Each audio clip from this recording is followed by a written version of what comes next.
அதே போல இப்ப வந்து பாத்தீங்கன்னா திமுகவை எதிர்க்கக்கூடிய அனைவரும் பாஜகவோட பி டீம் சொல்லக்கூடிய நிலையில இப்ப தற்போது வேல்முருகன் வந்து சரியான முறையில நிவாரணம் கொடுக்கணும் பேசியிருக்காரு. இப்ப விரைவில் அவரையும் வந்து பிஜேபியோட பி டீம் சொல்றதுக்குண்டான வாய்ப்பு இருக்கு.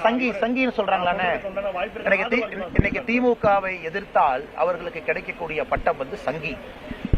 நானும் திமுக எதிர்க்கிறேன், எல்லாரும் சங்கி. அதனால இன்னைக்கு சங்கிக்கு வந்து அண்ணன் சீமான் அவர்கள் வந்து ஒரு டெபினேஷன் கொடுத்தாங்க. சங்கினா நண்பன் பொருள். நிறைய தலைவர்கள் பேசுறாங்க. அதனால இன்னைக்கு வந்து திமுகவை பொறுத்தவரை யார் திமுகவை எதிர்த்தாலும் அவங்க பிஜேபியினுடைய A team, B team, C team, D team அதெல்லாம் பேர் வச்சாங்கன்னா எல்லா நண்பர்களும் புரிந்து கொள்ள வேண்டும். திமுகவை எதிர்த்தா அது பாரதிய ஜனதா கட்சி மட்டும்தான் அப்படிங்கறத திமுக அதை நோக்கி பயணம் செய்யறாங்க.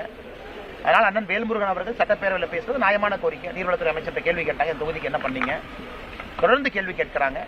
அதனால் கேள்வி கேட்பவர் எல்லாம் பாரதிய ஜனதா கட்சி சார்பாகத்தான் கேள்வி கேட்கிறாங்கன்னா இன்னைக்கு நான் திராவிட முன்னேற்ற கழகத்துக்கு நான் கேட்கிறேன், நீங்க 1917 காங்கிரஸை எதிர்த்து எல்லா பேக்வர்டு கிளாஸஸ் எல்லாம் ஒன்றாக இணைந்து ஒரு அமைப்பை ஏற்படுத்தினீங்க.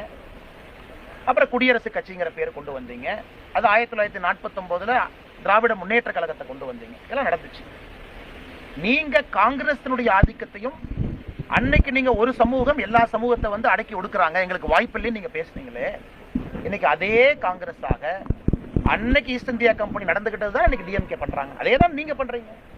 யார் எதிர்த்து கேள்வி கேட்டாலும் முத்திரை குத்திரை. அதனால 2026 தேர்தலில் உங்க காணாம மட்டும் போறது இல்லைங்கன்னா இந்த அராஜகம், அட்டூழியம், மிரட்டுவது, பண்பாடு இல்லாம பேசுவது, ஏதாச்சும் கேட்டீங்கன்னா நான் சினிமா செய்தியை பாக்குறது இல்ல, நான் இதை பாக்குறது இல்ல, அதை பாக்குறது இல்ல, ஆணவத்தினுடைய உச்சம். அதற்கெல்லாம் மக்கள் முடிவு கட்டுவார்கள் என்கிற நம்பிக்கை எங்களுக்கு இருக்கு.